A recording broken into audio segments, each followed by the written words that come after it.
seventh-day holy day. Now that happened at the beginning. At the same time, the Bible says that's the creation. The Bible says that there's a new creation now. And in the new creation is brought through Messiah. It's brought through Messiah on the cross and in the resurrection. That is the work of a new creation, a new birth, a new Genesis, a new beginning. Now, since it's the same God and it's the same work of creation, of beginning, could there be a link between the two events, between the first creation and the new creation? The answer is yes. When did God finish the works of the creation? He did so on the sixth day. When did Messiah finish the work of the new creation, his labor? He did it on Friday. What is Friday? The sixth day. What was the day of the creation of man? The sixth day. What about the new creation of man? The sixth day. And what is the day of the redemption of man? The sixth day. Same day that God created man. When does the crucifixion take place? Sixth day. And you look at the timing and look at the way the first day began. When did the first day begin? In a sense, it was Sunday, though it wasn't called Sunday. Yom Rishon in Hebrew, that first day at the beginning of Genesis.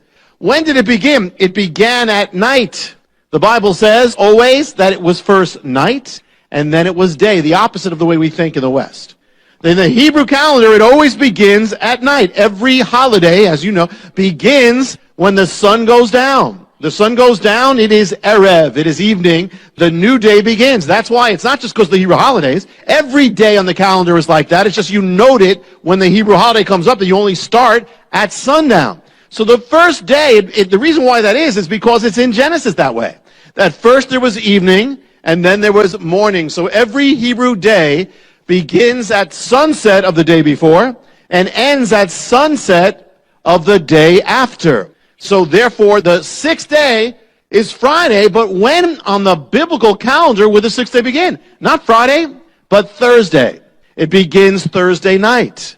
The sixth day begins at sundown on Thursday. Is that significant? Very. Because that's the exact time when, in a sense, the passion of Messiah begins. That sixth day begins Thursday night at sundown with what? With the beginning of the Passover Seder. It starts at sundown. It's the Last Supper. He's talking about his death. He is overseeing that meal that's all about his death. It's beginning on the day of man, because he's going to die for the sins of man. And he's going to redeem man from the curse. So it all begins that way. You know, in the beginning, man, when he was created, was brought into a garden on the sixth day. On the sixth day of this new creation, Messiah is brought into the Garden of Gethsemane. And there, his death is prepared for.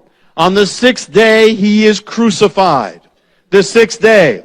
And in Hebrew, you know, again, night and then day. It has to go from sunset Thursday to sunset Friday. So the work of the redemption has to end before the sun goes down on the sixth day. That's why it ended when it did. He's on the cross for how many hours? 6 hours. The number of man for the sins of man, for the redemption of man. And then at the sixth hour, he cries out, "It is finished," which is Friday afternoon. The sun is going down. And then it goes down, and he is brought into the tomb and laid down. It's over. His works are over. And then comes what? Then comes the Shabbat, the Sabbath. What does he do on that seventh day? He rests. He rests in the tomb, just like God did at the beginning. God ceased from his works. He finished his works on the sixth day, rested on the seventh day. Messiah does the exact same thing. I mean, even in his death, he observes it all. You know, we look at the Sabbath in the Orthodox and how they do it, and we see it only often as a burden, legalism, and that's often what it can become. But we tend to see it not really what it is. You know, the Sabbath is in its nature something beautiful. The Sabbath was made for man. You know, Sabbath is about shalom. It's about peace. It's about a peace that often many believers don't have. And I want you to open up to Hebrews 4 to put this together. Genesis and Hebrews 4. And Hebrews 4 speaks also about the Shabbat, the Sabbath. And here's what it says. Verse 4. Hebrews 4, verse 4. And I love Hebrews. I love the way this talks. For he has said somewhere, doesn't tell you where, somewhere concerning the seventh day. God rested on the seventh day from all his works. And again, in this passage, they shall never enter into my rest. Therefore, since it remains for some to enter in, and those who formerly had good news preached to them failed to enter because of disobedience, again he fixes a certain day, today, saying through David, after so long a time, just as has been said before, today if you hear his voice, do not harden your heart. If Joshua had given them rest, he wouldn't have spoken of another day after that. So there remains a Shabbat, a Sabbath for the people of God. For the one who has entered his rest has himself also rested from his works, as God did from his. Therefore, let us be diligent to enter that rest, so that no one will fall through following the same example of disobedience. Therefore, let us be diligent to do what? To enter the Sabbath, the Shabbat. What it's saying is there's a greater Sabbath yet to come. In a sense, the Sabbath was a foreshadow of the peace that God would bring because of Messiah. What does the Sabbath come from? It comes from Messiah. It is the Sabbath. It's no accident he died when he did. Already, all put in the tomb, and then the Sabbath comes. He always observed the Sabbath when he was alive. Now he observes it in his death. The holiest day. He had to die when he did. His labor had to be over because you don't work on the Sabbath. He said, the Son of Man is the Adon HaShabbat. He is the Lord of the Sabbath. The Sabbath is the day, the state of being that represents the peace of God, the shalom of God, the state of completion and rest and blessing. That's what it's about. And Messiah is Lord over that. He is the Lord of Shalom. He's the Prince. It says he's the Prince of Peace. Sar Shalom in Hebrew. He's the Master of Shalom. Peace comes from him or it doesn't come. He is the Lord of completion, what it means. He's the Lord of being full, fulfilled, and right, and blessed, the Lord of rest. In Messiah, you are to enter that place, this divine Shabbat, Sabbath of God. But how? In the book of Hebrews, it's written, let us enter, let us labor to enter. It may take some work to get in. We're going to see that. So many believers live their lives in a state of restlessness, just like most of the world, and are not living in the Sabbath of God.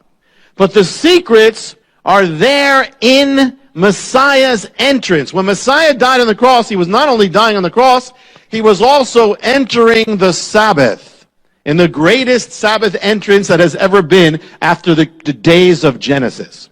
What was the cross? It was the way he entered into the Shabbat. He labored to enter in. And so the amazing cool thing is, when you look at Messiah on the cross, you actually find keys of entering the peace of God for your life. And keys of entering the place in God where you can have completion and healing and fullness. Messiah, Lord of the Sabbath, teaches us how to enter the Sabbath on the cross, because that's what he's doing. Aside from everything else, he's also entering the Sabbath. And we're going to look at a few of those keys tonight. It's really cool because you wouldn't think so. That's exactly what's happening. On the cross, John 19:28, he says, I am thirsty. I am thirsty, quoting from the Psalms. Is there any key there about peace with God with that? Yes, there is. One of the keys of having peace with God and peace in your life is you have to bring your needs to God. Whatever that is, as much as you don't, you're in trouble. And you'll never be at peace. As much as you pretend you don't have a need, you will never have peace with God. You know, as much as you try to fulfill your own need, you will never have peace with God. As much as you keep two worlds apart, hey, you know, at home I'm one way, I'm here and I'm pretending everything's fine in my life, and yet I have a real need. If you don't bring that to God, you're not going to have peace. You have a need for people to accept you. Listen, we know that's not the end. We shouldn't be there at the end. But if you have the need, don't pretend you don't have it. Bring it to God. You know, whatever the need is, you're lonely, bring it to God. You know, it may even be, you know, you're tempted, bring it to God is what it's saying. You have to bring your thirst to him, and you have to confess it if you're going to be touched, if you're going to have peace in your life. He said, come to me, all you who are weary and burdened down, and I'll give you rest. And come to me, all you who are thirsty, come and drink. First thing is, don't hide your need. People get into big trouble for doing that. And some of the great saints of God, David got into big trouble for keeping kind of two things in his life and pretending he didn't have that need. God said, why don't you come to me? The thing is, whatever it is, even if you're being tempted, that's a need, bring it to God. God is never saying, don't bring it to me, I don't want to touch. He never says, I won't deal with it. He'll deal with it. Bring it to God. And he's there. Next thing he says on the cross, another key to the Sabbath of God, of Messiah. Matthew 27:45, he says, Eli, Eli, lama sabachthani. He speaks Aramaic, quoting from the Psalms in Aramaic. Eli, Eli, my God, lama, why? Sabachthani, have you forsaken me? Now people argue and say, how could he be God if he's saying, my God, you've forsaken me? That's the awesome thing about the cross. It's God actually separating himself from himself so he could be one with us who are separated from God. And yet it's all that, and it's also part of the Sabbath entrance. You wouldn't expect a leader to say this publicly, and here of all people, Messiah to say this, to say something like that, saying that God has forsaken him, and he's saying why?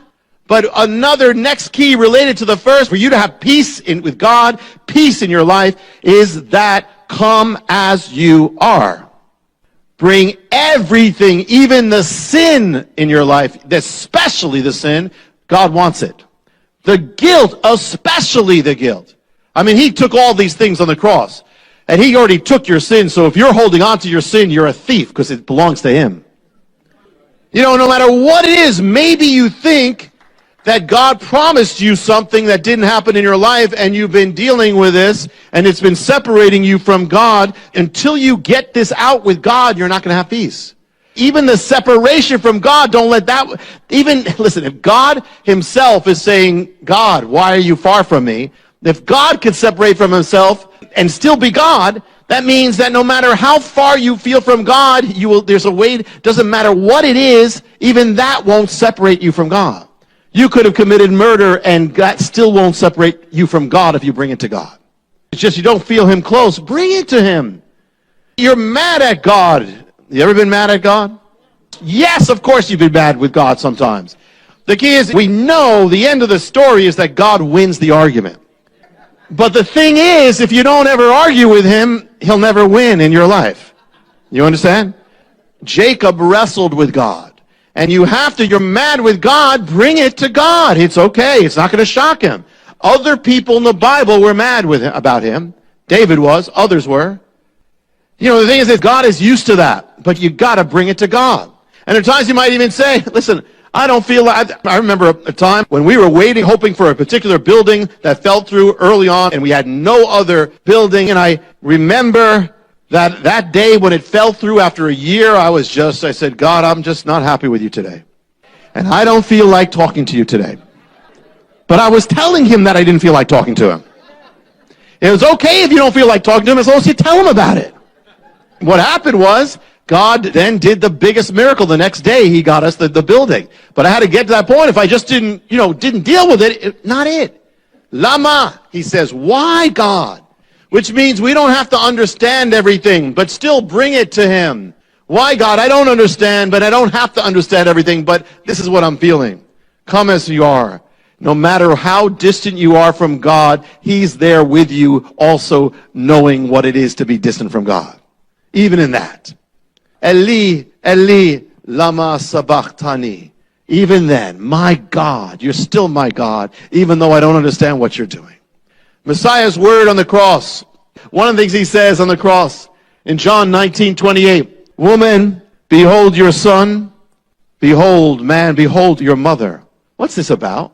Some people say in the Catholic Church, there are those, that means Mary's your mother. Well, then it would mean that John's our son, but that doesn't go. He's saying something because he's leaving the world. He's going to be gone. How do you enter the Shabbat of God? He's tying up the loose ends. why you may not have peace is there are loose ends in your life that you never tied up. And you never tied it up with God. Maybe unfinished business you never did. Maybe something with your parents. Maybe something with another. Maybe you wronged somebody and you never asked forgiveness. You never made it right. Well, part of entering the Sabbath is this. He's finishing up. You know, you can relate to this. You're going on vacation and it takes you like days to finish up in order to go on vacation. And it takes a lot of work to go on vacation. You know, there are times I remember, I don't know if the vacation was worth it, how much it took to get to that vacation and finish up. But if I didn't finish it up, I could never go. If you want to enter God's rest, then if there's unfinished business, you need to bring it to God and finish it up. You know, Zacchaeus, when he was saved, he didn't say, okay, I'm saved, so forget about everybody else. He said, okay, I'm going to go back to everybody, and I'm going to give them 4 times as much as I ripped them off for. He was tying it up. This was a man who undoubtedly had peace. You ever leave home and you're thinking, wait, there's something I left on, or there's something there. Something not, I left the light on. I left the oven on. I left the mixer. I left the machine on. I left the lawnmower on. And there's something there and you don't have peace because there's something unfinished. Maybe right now you have something at home and you have no peace. You can't have rest and peace until you can say goodbye, finish it up, wrap it up. If there's something in your life, wrap it up. Something gnawing on you, wrap it up. Some guilt, some shame, wrap it up with God. It's His. Messiah on the cross in Luke 23:34, He said the most awesome words, Father, forgive them, for they know not what they do. Here He is bleeding to death. They're killing Him wrongly. Hating Him, mocking Him, degrading Him, despising Him. And what does He do? He asked for forgiveness for them. He's forgiving them. He didn't die with any grudges. He has forgiveness on those who are crucifying Him and making Him bleed to death and mocking Him as He does. But what's He doing? He's entering the Shabbat, which teaches us something very important. How do you find peace in your life? You are not going to have peace if you don't forgive. You must forgive for your own sake, for their sake, for your sake. And some of you, and in the Lord, you still hold grudges, and as much as you do, you don't enter the kingdom, you don't enter the peace of God. You have grudges, you're frustrated all the time, you're angry all the time, you are defrauding yourself of the peace of God. You're never going to have it until you let go of it. The ministry, or you can have just the Mysteries Volume 13, which is those 9 DVD set for a donation of $55 to the ministry. This is probably one of the most amazing offers of video and audio, and the things that are written as well, his books. So order that right now. We'll be right back after this special message, and we're going to talk about the mystery of the ghost kingdom. So don't go away. We will be right back after this special message. When you need a portable emergency power system that is ready at a moment's notice, the fuelless generator is exactly what you're looking for. If I thought an EMP bomb was coming, or if I thought there was going to be a big storm or a big problem, I would want one of these in my house. Something is going to happen in 2015 that is going to change how we view our system, how we view life. And when that something happens, you're not going to be able to get a fuelless generator. It's going to be impossible to get a generator. I'm really enthralled with this device. It's an elegant technology. With every storm we've had this winter, I just pull the thing out, I set it up in the living room, I run some extension cords into other rooms. I even ran my 60-inch television off it. Call 1-888-988-1588 or write to Jim at P.O. Box 7330, Branson, Missouri 65615. It's such an incredible offer. For example, this is for a donation of $2,500 to the ministry.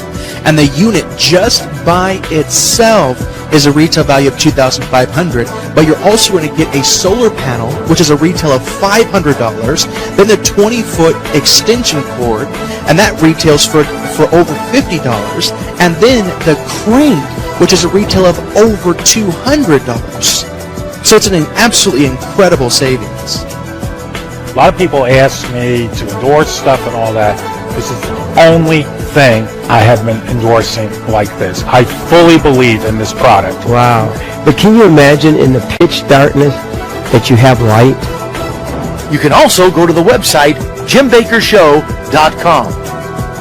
Thank you for your continued support that helps keep us broadcasting around the world.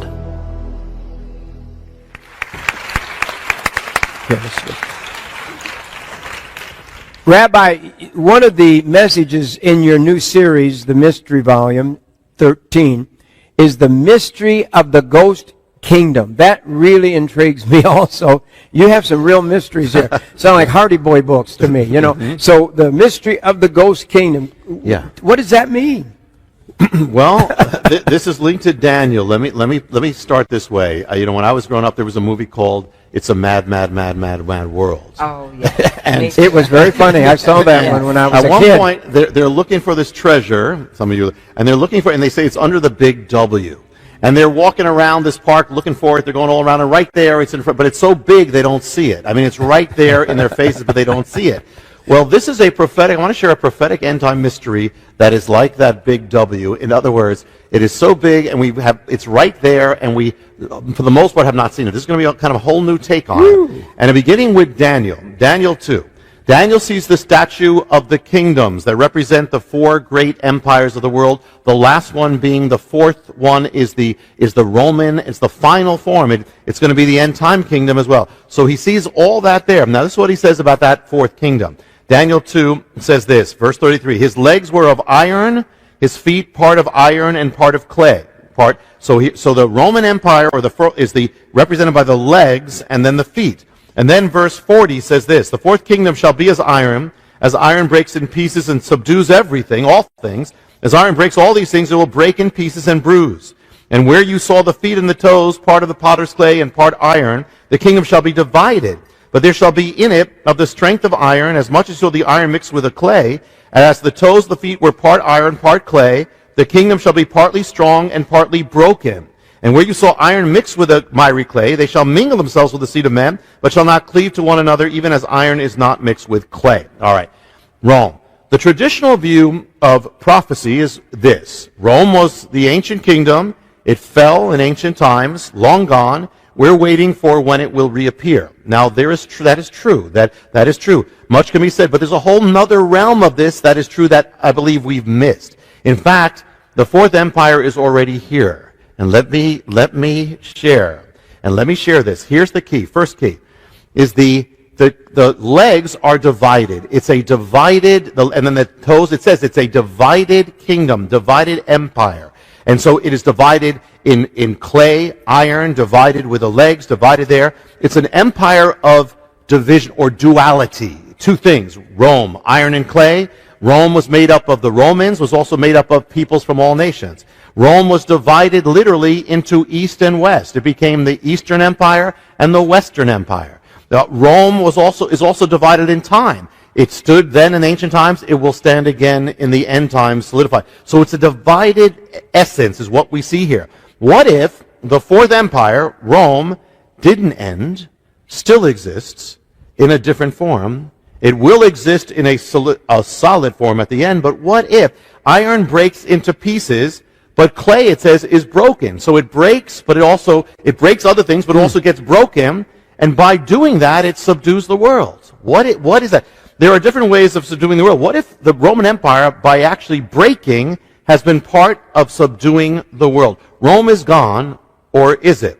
The picture we have is Rome falling in 476 AD. The Germanic tribes come in, wipe it out.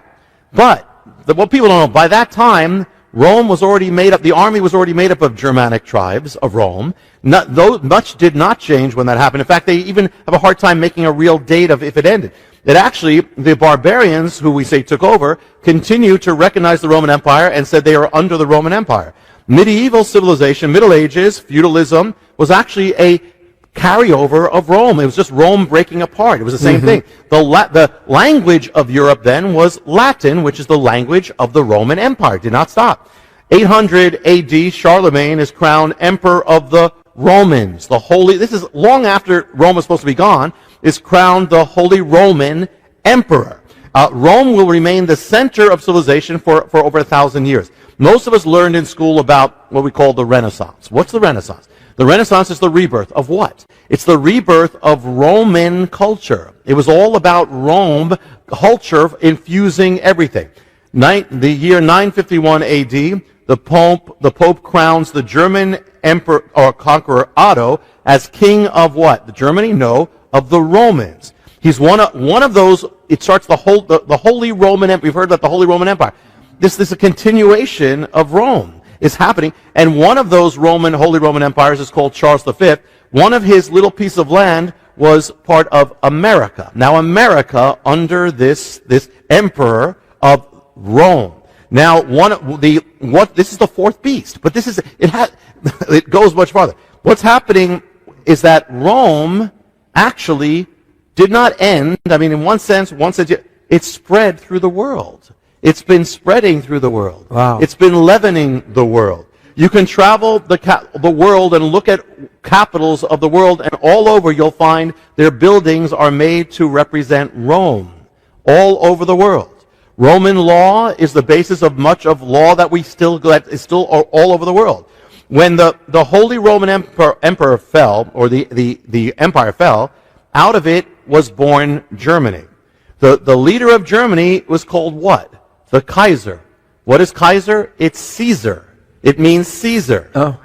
Kaiser is simply the German way of saying Caesar. So here you have the Holy Roman, then you have that. 20th century. The century of fascism, totalitarianism. Where does that begin? Begins with Mussolini. What was he trying to do? What was it? It was the revival of Rome. Hitler followed it for Nazi Germany. Where do you get the word fascism from? The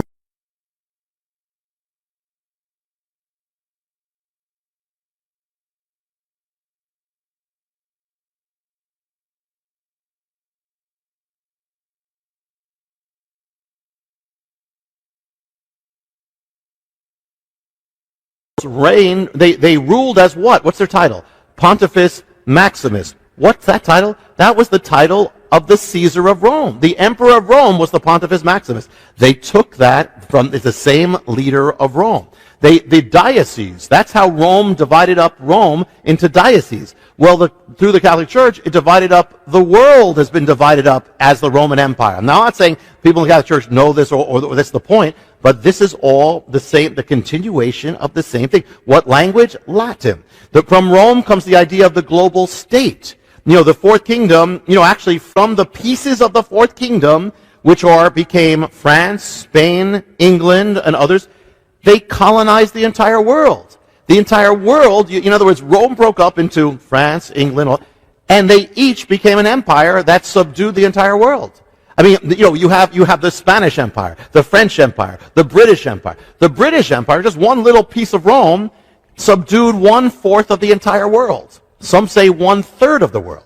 In other words, Rome has already been spreading and has been subduing culture, has been changing culture. One of the colonies from that little fragment of Rome is America. Colony, with that word, even the word comes from Rome. Our building, you go to Washington, D.C., and you'll see, look at the buildings there. The Capitol building is modeled after the Roman Pantheon. The Pantheon means the temple of all gods. That is our Capitol building. What does it rest on? Rests on Capitol Hill. What's that from? That's from Capitoline Hill, named after the Roman hill. You can look at the Supreme Court building, same thing. It is the Roman thing. Even the word, what's our highest body of ruling? The Senate. Where's that from? Rome. The president, the word president comes from Rome. The language of Rome, Latin, in one form or another, has covered the world. If you speak Spanish, that's basically Latin just morphed. It morphed into Spanish. You speak French, it's Latin, morphed into French. You speak Portuguese, it's Latin. It's the Roman language, morphed into that. Romanian, same thing, all that. English, we say English. English, what is English? English is Latin mixed in with German. In other words, it's Rome and the barbarians come together. It's the iron and the clay. Mixed together. Mixed together, iron and the clay, and it's covered the world. The language of Rome. When did Rome fall? We said 476 AD. Not exactly. Rome split into two, just like the legs of the statue of Daniel. And the East and West. Well, the Western Empire, we said,